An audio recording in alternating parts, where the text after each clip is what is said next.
Olá, gente. Aqui é o Carlos Eduardo, professor de Atualidades. Estamos mais uma vez aqui para uma nova aula. Hoje a gente vai falar sobre a liberação difusa dos agrotóxicos no Brasil. Então, gente, por que difusa? Porque desde o ano passado a gente vem tendo uma intensa liberação de vários defensivos agrícolas aqui no Brasil. Bom, e primeiro, o que é um agrotóxico? São produtos utilizados na agricultura para controlar insetos, doenças ou plantas daninhas que causam danos às plantações. Pode ser chamado de defensivos agrícolas ou agroquímicos sem alterar o seu significado. Então, agrotóxico, quando a gente chama de defensivo agrícola ou agroquímico, a gente está utilizando o eufemismo. Até porque agrotóxico, ele diz muito sobre o nome, porque são produtos que já têm uma comprovação de que eles causam problemas no ser humano.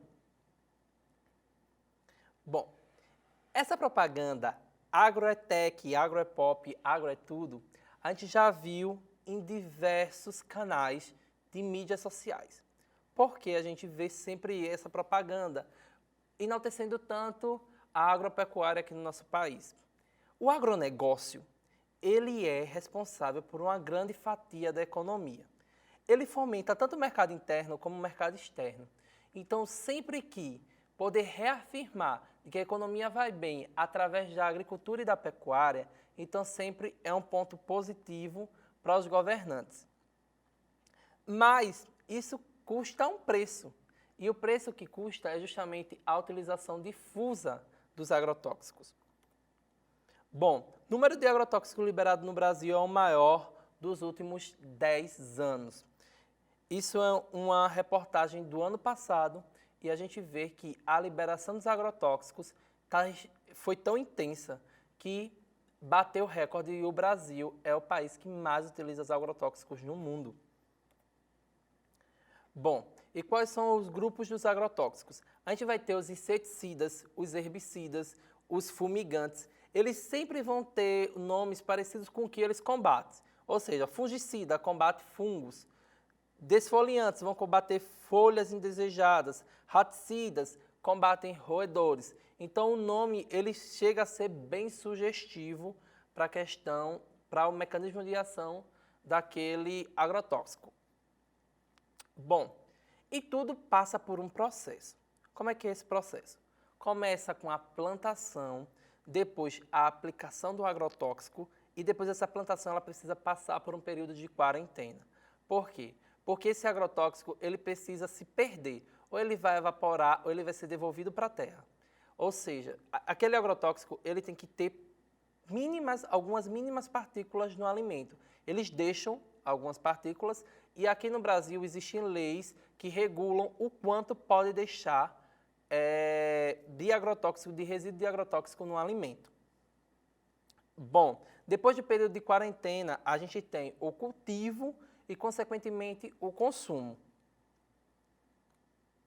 Bom, por que a gente chama muito de veneno? A gente trata muito o agrotóxico como veneno. São mais de 2.300 tipos de agrotóxicos registrados e liberados para a venda aos produtores rurais no Brasil. Desde 2008, o Brasil é o campeão no uso de agrotóxicos, ou seja, não é uma coisa nova. O Brasil é desde 2008 que vem tendo aí, mantendo o topo do ranking de uso de agrotóxicos no mundo.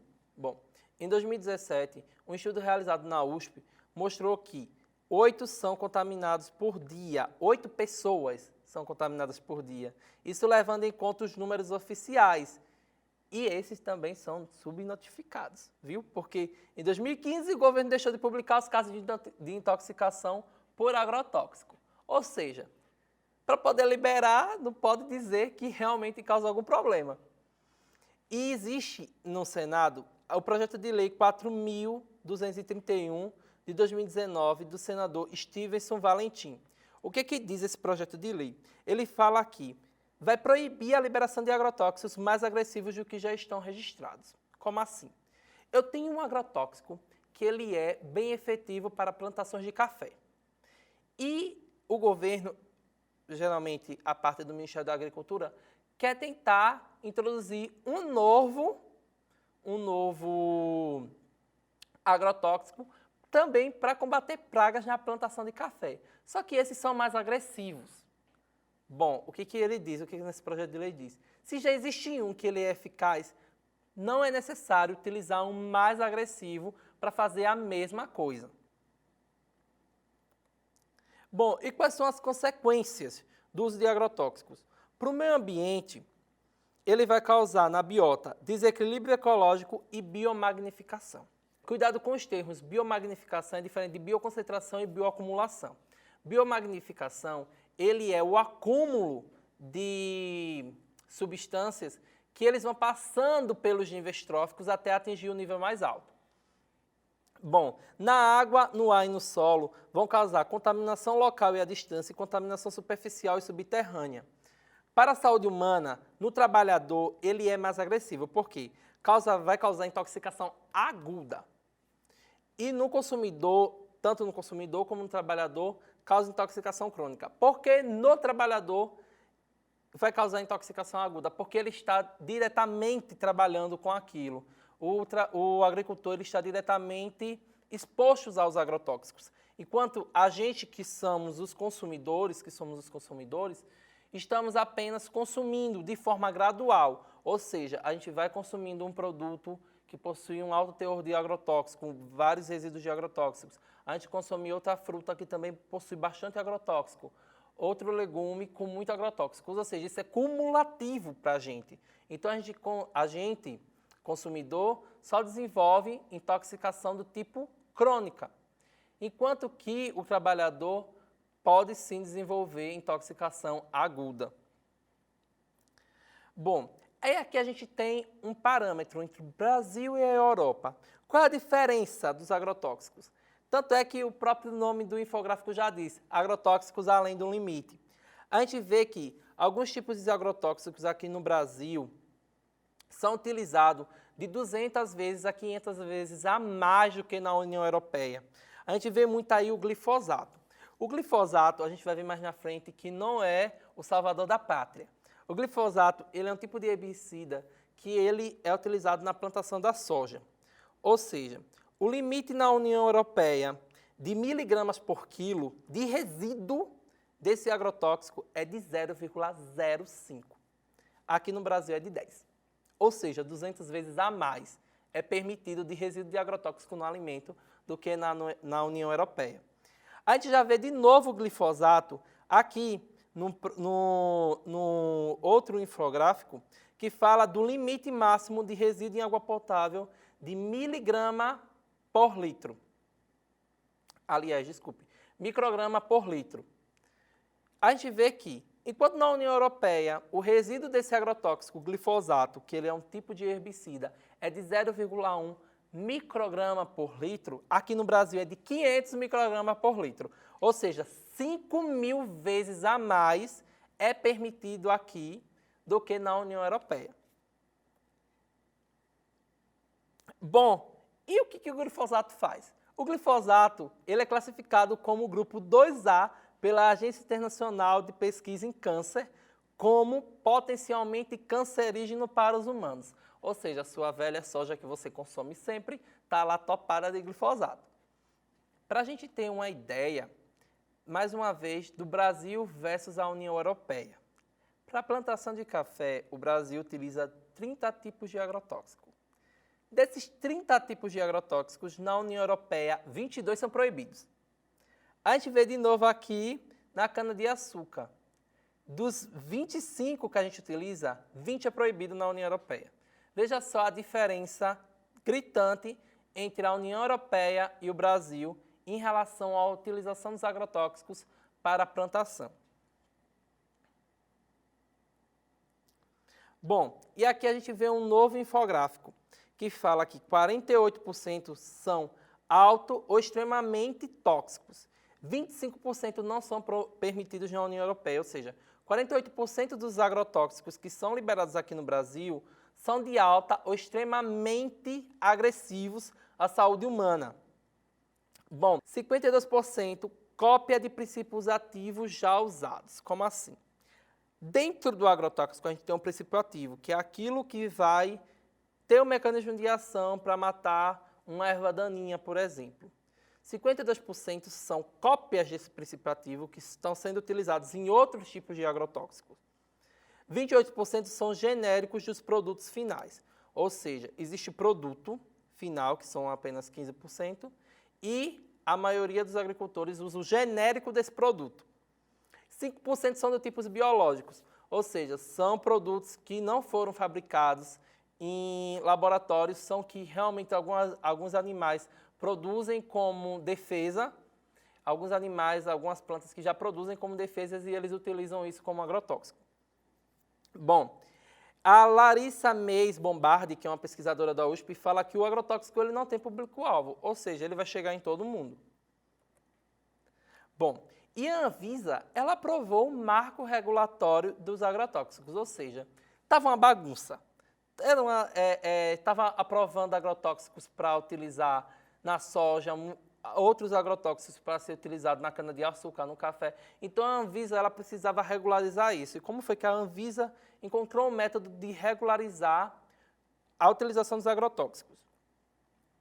Ela criou um marco regulatório no ano passado, que vai da lista de extremamente tóxico a improvável de causar dano agudo.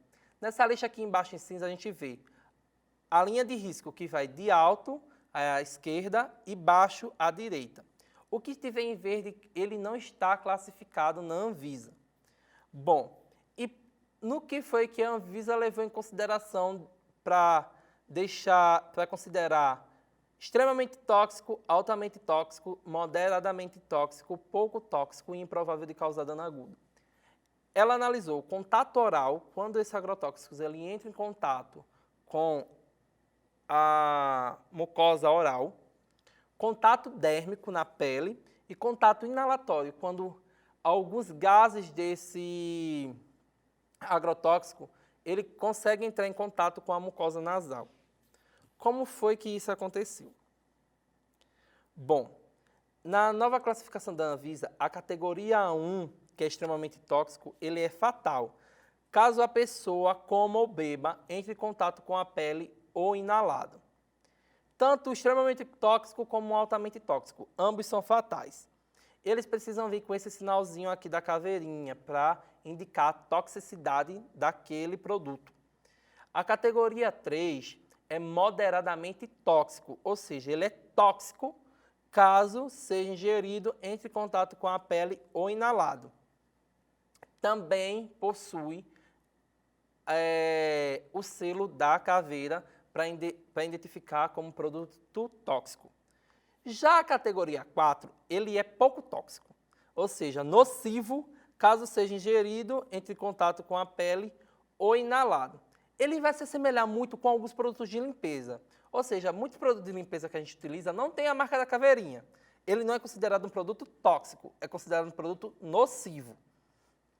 Bom, já a categoria 5 é improvável de causar dano agudo. Pode ser perigoso, caso seja ingerido entre contato com a pele ou inalado. Bom, essa classificação da Anvisa gerou algumas controvérsias, claro, principalmente quando se diz respeito às categorias 4 e 5, que falam muito de que os agrotóxicos que são classificados como pouco tóxico e improvável de causar dano agudo, pode ser utilizado à vontade, e não é bem assim. Epidemia de câncer entre agricultores no Rio Grande do Sul coloca agrotóxicos em xeque. Por quê? De acordo com o Instituto Nacional de Câncer, o Rio Grande do Sul é o estado que mais apresenta prevalência de doenças cancerígenas na população. Mas então, qual é a relação com agrotóxicos? Bom, a região noroeste do Rio Grande do Sul é a região que mais utiliza agrotóxicos no território nacional. Ou seja, tem uma ligação direta. Se a região gaúcha ela é a que mais utiliza agrotóxicos no Brasil e é a que tem mais número de câncer, e agrotóxicos a gente sabe que pode sim causar câncer, então essa ligação ela começa a ser bem direta. Isso faz com que alguns órgãos reguladores eles comecem a bater forte nessa questão de parar de liberar tantos agrotóxicos e alguns outros que já estão liberados, que eles passassem a se restringir o uso. Bom, mas aí a gente tem aí o marco regulatório, mas aí não pode deixar uma baderna, né? Então precisa dos órgãos reguladores para poder sempre manter a ordem. E quem regulariza a utilização dos agrotóxicos? A Agência Nacional de Vigilância Sanitária, a Anvisa, o Instituto Brasileiro do Meio Ambiente, o IBAMA, e o Ministério da Agricultura. Eles são os responsáveis por fiscalizar a utilização dos agrotóxicos aqui no Brasil. Bom, mas os agrotóxicos, eles precisam de um registro. E esse registro é praticamente parecido com o registro de medicamentos. Por quê? A gente tem um produto técnico, princípio ativo novo, não comercializado, e vai na composição de produtos que serão vendidos. Esse se chama produto técnico. O técnico equivalente são cópias de princípios ativos inéditos. Entendeu? Você pega um princípio ativo inédito, copia aquele princípio ativo, pode ser que você mude alguma coisa no princípio ativo e ele se torna um produto técnico equivalente. O produto formulado é o produto final, aquilo que chega ao agricultor. E o formulado equivalente é o genérico dele. O glifosato é um tipo de produto formulado, que é comercializado e utilizado em todo o território nacional. Só que a gente também tem o glifosato formulado equivalente, ou seja, é a cópia lá, o genérico do glifosato. Bom, gente, espero que a aula tenha sido produtiva para vocês. Então, aqui é o Carlos Eduardo e até a próxima.